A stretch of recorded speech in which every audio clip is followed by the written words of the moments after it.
बिस्मिल्लाहिर्रहमानिर्रहीम। My name is Mohammad Sufiyan and I am physics teacher.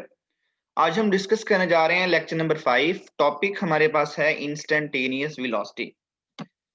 Instantaneous velocity discuss करने से पहले हमें ये डायग्राम दोबारा से अंडरस्टैंड करनी पड़ेगी ताकि हम इंस्टेंटेनियस वेलोसिटी डिटेल में अंडरस्टैंड कर सकें। देखें, ये हमारे पास स्प्रिंग है। इस स्प्रिंग का एक एंड मैंने फिक्स कर दिया है और दूसरे एंड के साथ मैंने एक मैस और उस मैस के साथ मैंने एक मार्कर अटैच कर दिया है। जब इस मैस के ऊपर मैं फोर्स लगाता हूं तो ये मैस वर्टिकली वाइब्रेट करता है, ऑसिलेट करता है अबाउट मीन पोजीशन, और वो मीन पोजीशन शो की गई है ए के साथ। और इसमें जो हमारे पास बी है ये पॉजिटिव एक्सट्रीम है, जो हमारे पास सी है वो नेगेटिव एक्सट्रीम है। ये mass about mean position from positive extreme to negative extreme vibrate करता है अलोंग वाई एक्सिस। जैसे ही ये मैस अप एंड डाउन या अबाउट मीन पोजीशन ऑसिलेट करता है तो इसकी सिंपल हार्मोनिक मोशन को हमने प्रीवियस लेक्चर में सर्कुलर मोशन में कन्वर्ट किया था, और इस सर्कुलर मोशन को हम यूं वेव की फॉर्म में भी कन्वर्ट कर सकते हैं। अच्छा, अब आप लोगों ने गौर से देखना है कि ये मैथ जब मीन पोजीशन पे है तो वेक्टर जो कि ये ऑरेंज लाइन से शो किया हुआ है ओ से O1 तक, ये डायरेक्टेड है टूवर्ड पॉजिटिव एक्स एक्सिस। जब ये ब्लॉक ऊपर की तरफ मूव करेगा जब ये ब्लॉक ऊपर की तरफ मूव करेगा तो ये वेक्टर एंटी क्लॉकवाइज रोटेट करके इस पोजीशन पे आ जाएगा, और वो पोजीशन हमारे पास है O एंड P। अब जैसे जैसे ये ब्लॉक ऊपर जाएगा बी पॉइंट पर तो ये वेक्टर इस डी पर पहुंच जाएगा। तो इट मीन जब वेक्टर मीन से अपवर्ड पॉजिटिव एक्सट्रीम की तरफ जाता है तो वेक्टर कवर करता है फर्स्ट क्वाड्रेंट कवर करता है। तो अब मैं ओ पी को रिजॉल्व कर सकता हूँ। लेट्स अज्यूम ब्लॉक इस पॉइंट पर आए तो वेक्टर यहाँ पर पहुंच जाएगा। इस वेक्टर को मैं रिजॉल्व कर सकता हूँ। रिजॉल्व करने पर मेरे पास वेक्टर के दो कंपोनेंट आए, एक कंपोनेंट अलोंग एक्स एक्सिस होगा और एक अलोंग वाई एक्सिस होगा। क्योंकि ये ब्लॉक वर्टिकली मूव करता है तो हमें इस वेक्टर का वर्टिकल कंपोनेंट चाहिए। इस वर्टिकल कंपोनेंट को मैं यहाँ पर भी ड्रॉ कर सकता हूँ। ये जो ग्रीन एरो है ये शो कर रहा है इस वेक्टर को उठाकर मैंने यहाँ पर ड्रॉ कर दिया है। तो जब ब्लॉक एक्सट्रीम पर पहुंच जाएगा तो ये वेक्टर यहाँ पर आ जाएगा। तो अगर इस पॉइंट पर इसकी वेलोसिटी फाइंड करनी हो, जब कोई बॉडी सर्कुलर मोशन में मूव करती है तो सर्कुलर मोशन के ऊपर उसकी लीनियर वेलोसिटी या टेंजेंशियल वेलोसिटी कैसे फाइंड करते हैं, उस पॉइंट के ऊपर टेंजेंट प्लॉट कर देते हैं। तो टेंजेंट जो है वो पी पॉइंट की वेलोसिटी देगा। तो इसको हम नेक्स्ट स्लाइड्स में अंडरस्टैंड करेंगे डिटेल में। सपोज करें ब्लॉक बी जो कि पॉजिटिव एक्सट्रीम थी, पॉजिटिव एक्सट्रीम से मूव कर रहा है डाउनवर्ड, तो हमारे पास वेक्टर किस क्वाड्रेंट में आ गया है, सेकंड क्वाड्रेंट में। तो सेकंड क्वाड्रेंट में वेक्टर आ गया, उसकी जो लेंथ है वो एक्स नॉट है। इधर भी लेंथ एक्स नॉट थी। एक्स नॉट बेसिकली यहाँ पर क्या रिप्रेजेंट कर रहा है, इसका एम्पलीट्यूड, ए से बी तक का distance, that is amplitude of simple harmonic motion. फिर मैंने इस वेक्टर को रिजॉल्व किया, उसका वर्टिकल कंपोनेंट आया, उसकी जो मैग्नीट्यूड थी वो मैंने एक्स से रिप्रेजेंट की हुई है। आप देख रहे हैं जब ब्लॉक बी से नीचे की तरफ आएगा तो हम इसका वर्टिकल कंपोनेंट जो कि ये हमारे पास वॉयलेट कलर में है तो ये डायरेक्टेड डाउनवर्ड है। तो मैंने इसको इस लाइन के ऊपर भी ड्रॉ कर दिया इस ब्लू एरो के साथ। इट मीन पहले ये ऊपर की तरफ जा रहा था वर्टिकल प्रोजेक्शन, फिर ये वर्टिकल प्रोजेक्शन नीचे की तरफ आ रहा है क्योंकि ब्लॉक पॉजिटिव एक्सट्रीम से मीन की तरफ आ रहा है। जब ये मीन पर पहुंच जाएगा दोबारा मीन से नेगेटिव एक्सट्रीम पर जाएगा तो हमारे पास वेक्टर किस क्वाड्रेंट में चला जाएगा, थर्ड क्वाड्रेंट में। थर्ड क्वाड्रेंट पे जाएगा, जब इसको रिजॉल्व करेंगे तो हमारे पास ये इसका वर्टिकल प्रोजेक्शन है, that is directed downward.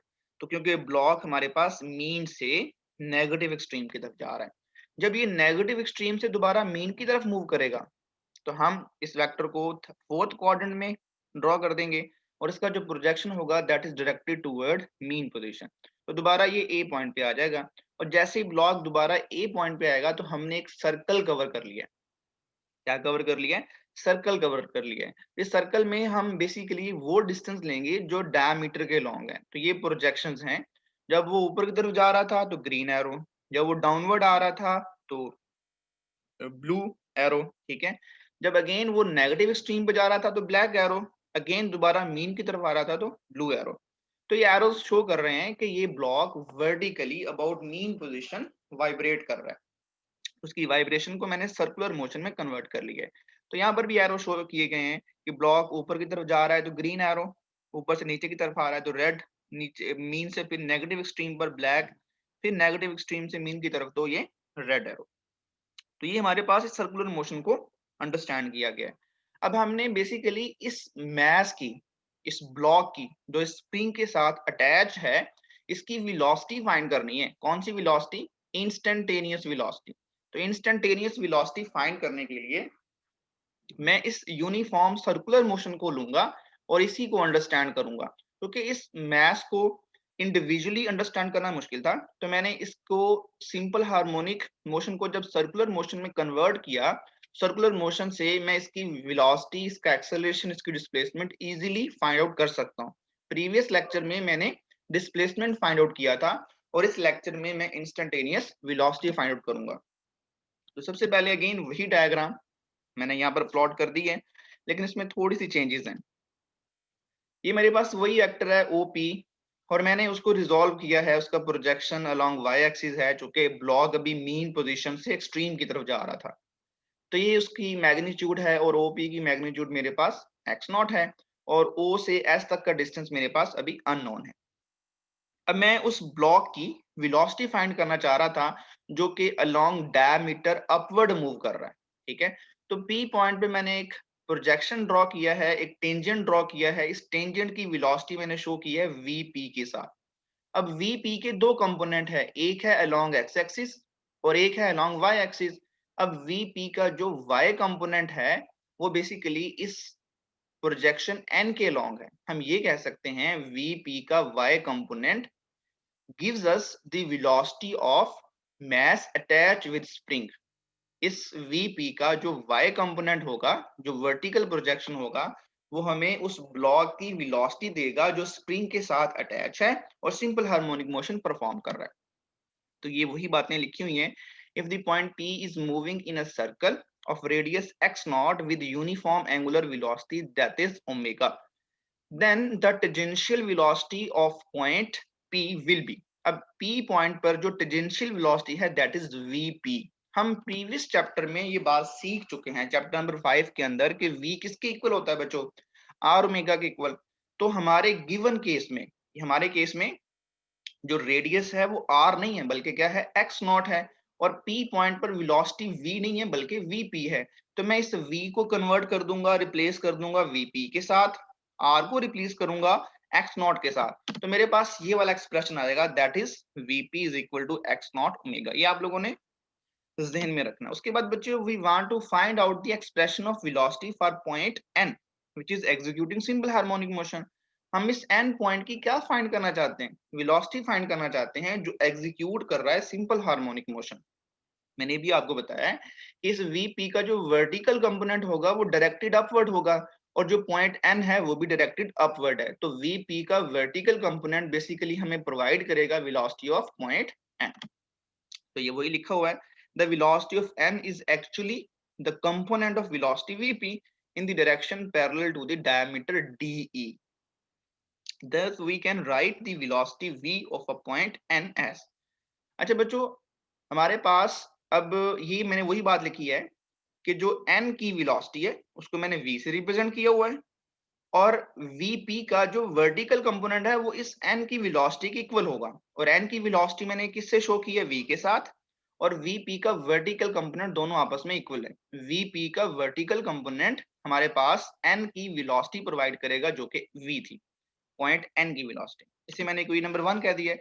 The vertical component of VP is. अब VP का वर्टिकल कंपोनेंट कैसे फाइंड करेंगे?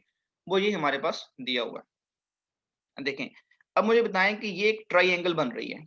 इस ट्राइंगल में ये एंगल कितना है? 90 माइनस थीटा। अब पहले इसको डिटेल से समझ लें, 90 माइनस थीटा आया कैसे?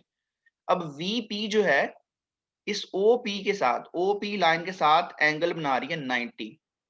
VP and OP are mutually perpendicular और आपको पता है ये एंगल थीटा है, तो फिर ये वाला एंगल भी क्या होगा? थीटा होगा। तो हमने यहां से यहां तक एंगल फाइंड करना है। टोटल एंगल ये हमारे पास कितना था बच्चों? 90। उसमें से ये मैंने थीटा माइनस कर दिया है तो मेरे पास आ गया 90 माइनस थीटा। तो हमारे पास VP का जो वर्टिकल कंपोनेंट होगा वो डायरेक्टेड होगा along diameter of circle, that is equal to VPY become equal to VP sine 90 minus theta. बिल्कुल ऐसे ही जैसे FY become equal to F sine theta, ऐसे ही हम यहाँ पर लिख देंगे VPY become equal to VP sine of 90 minus theta. अब ये P का जो कंपोनेंट है, ये P पॉइंट है, ये कंफ्यूजन कर सकता है, लेकिन आप इससे टेंशन नहीं लेनी इस बात की। VP ना लिखें आप VY is equal to V sine 90 minus theta भी लिख सकते हैं, लेकिन जो कि हम पॉइंट P पे डिस्कस कर रहे हैं तो हम साथ P लाजमी लगाएंगे। तो VPY become equal to VP sine 90 minus theta. बच्चों ये 90 माइनस थीटा, इसे हमने सिंप्लीफाई करना है। हम एक आइडेंटिटी जानते हैं, ये आइडेंटिटी है साइन। आइडेंटिटी में देखें साइन के अंदर अल्फा प्लस बीटा लिखा हुआ है। तो इस आइडेंटिटी को ओपन कैसे करना है? फर्स्ट एंगल के ऊपर साइन अप्लाई करेंगे, सेकंड के ऊपर कॉज अप्लाई करेंगे। अगर दरमियान में प्लस का साइन है तो प्लस लगा देंगे, फिर प्लस के बाद सेकंड एंगल के ऊपर साइन ऑपरेट करेंगे और फर्स्ट एंगल के ऊपर कॉज ऑपरेट करेंगे। तो ये मेरे पास आइडेंटिटी है, इसे आप लोगों ने जहन में रखना है। इन अवर केस, हमारे केस में अल्फा की जगह पे 90 है, प्लस की जगह पे माइनस है और बीटा की जगह पे थीटा है। तो मैंने जैसे ही आइडेंटिटी ओपन की थी वैसे मैं इसे ओपन कर दूंगा। फर्स्ट एंगल के ऊपर साइन ऑपरेट करेंगे, सेकंड एंगल के ऊपर कॉज ऑपरेट करेंगे, दरमियान में प्लस है तो प्लस लगेगा, माइनस है तो माइनस लग जाएगा। फिर सेकंड के ऊपर साइन ऑपरेट करेंगे, फर्स्ट के ऊपर कॉज ऑपरेट करेंगे। यू नो कि साइन 90 की वैल्यू 1 होती है और कॉज 90 की वैल्यू 0 होती है। तो ये हमारे पास इक्वेशन बन गई sine 90 minus theta become equal to 1 multiply cos of theta minus sine theta multiply 0। तो ये 0 मल्टीप्लाई होगा, ये टर्म 0 हो जाएगी। कॉस थीटा 1 से मल्टीप्लाई होगा तो कॉस थीटा ही बच जाएगा। तो साइन 90 माइनस थीटा को हम कॉस थीटा लिख सकते हैं। तो इस सारी की जगह पे साइन 90 माइनस थीटा की जगह पे मैं कॉस थीटा पुट कर सकता हूँ। तो वही डायग्राम अगेन हमारे पास आ गई है। Using sine 90 minus theta is equal to cos theta in equation number 2। ये हमारे पास इक्वेशन नंबर 2 है। इस इक्वेशन नंबर 2 के अंदर यहाँ पर मैंने प्रीवियस स्लाइड में बता भी दिया था आपको, साइन 90 माइनस थीटा की जगह पे आपने कॉस थीटा पुट करना है। जब कॉस थीटा पुट करेंगे तो VPY become equal to VP cos theta, ये हमारे पास इक्वेशन 3 आ गई। अच्छा, आप जानते हैं कि VP बेसिकली इक्वल होता है x नॉट ओमेगा। ये प्रीवियस स्लाइड में भी लिखा हुआ था, मैंने आपको याद करने के लिए कह दिया था। तो VP की जगह पे मैं x नॉट ओमेगा पुट कर दूंगा। तो यूजिंग 4 इन 1, इक्वेशन नंबर 4 को 1 में यूज करना है। 1 को मैं दोबारा रिमाइंड करवा देता हूँ, प्रीवियस स्लाइड में लिखी थी कि V become equal to VPY। अब VPY की जो वैल्यू है वो है x not omega cos of theta. जब मैं यहाँ पर पुट करूंगा बच्चों तो V किसके इक्वल आएगा? x not omega cos of theta. अब हमारे पास ये एक एक्सप्रेशन बन गया है। इस एक्सप्रेशन को कह सकते हैं इंस्टेंटेनियस वेलोसिटी। तो अब इसमें ना हम cos थीटा को रिमूव करना चाहते हैं, एलिमिनेट करना चाहते हैं। तो determination of cos theta determination करने के लिए हमारे पास ट्राइंगल्स हैं। अगर आप इस ट्राइंगल को सॉल्व कर लें तब भी ठीक है, लेकिन बेटर है कि इसको सॉल्व कर लें। अब इसको सॉल्व करने से बेहतर है कि हम ये वाली सॉल्व कर लेते हैं। अब इसमें हमारे पास O से S तक बेस है, P से S तक परपेंडिकुलर है और O से P तक हाइपोटेनस है। तो हाइपोटेनस किसके इक्वल है बच्चों? x नॉट के इक्वल। परपेंडिकुलर किसके इक्वल है? x के इक्वल। और बेस हमारे पास OS है, बेस की वैल्यू हमें नहीं पता। cos थीटा किसके इक्वल होता है बच्चों? Base over hypotenuse. अब हमारे पास हाइपोटेनस तो है, that is x not, but हमारे पास बेस नहीं है। तो बेस फाइंड करने के लिए हमें पाइथागोरस थ्योरम यूज करना पड़ेगा। पाइथागोरस थ्योरम क्या होता है? हाइपोटेनस का square is equal to base square plus perpendicular square. तो ये मैंने उसकी मैथमेटिकल फॉर्म लिख दी है। अब हाइपोटेनस हमने बेसिकली क्या फाइंड करना है बच्चों? बेस फाइंड करना है। तो परपेंडिकुलर इधर प्लस हो रहा है, इधर जाकर माइनस हो जाएगा। तो मेरे पास ये फॉर्म बन जाएगी, बेस का square is equal to hypotenuse का स्क्वायर माइनस परपेंडिकुलर का स्क्वायर। अब आपको पता है कि इसका स्क्वायर खत्म करने के लिए मुझे क्या लेना पड़ेगा? दोनों तरफ अंडर रूट लेना पड़ेगा। तो इसका स्क्वायर अंडर रूट से कैंसिल, इस तरफ अंडर रूट आ जाएगा। हाइपोटेनस का स्क्वायर माइनस परपेंडिकुलर का square and whole square root. अब आपको पता है बेस तो फाइंड करनी थी मैंने, पर हाइपोटेनस किसके इक्वल था बच्चों? x naught. और परपेंडिकुलर किसके इक्वल था? x के। तो बेस की वैल्यू आ गई under root x naught square minus x square.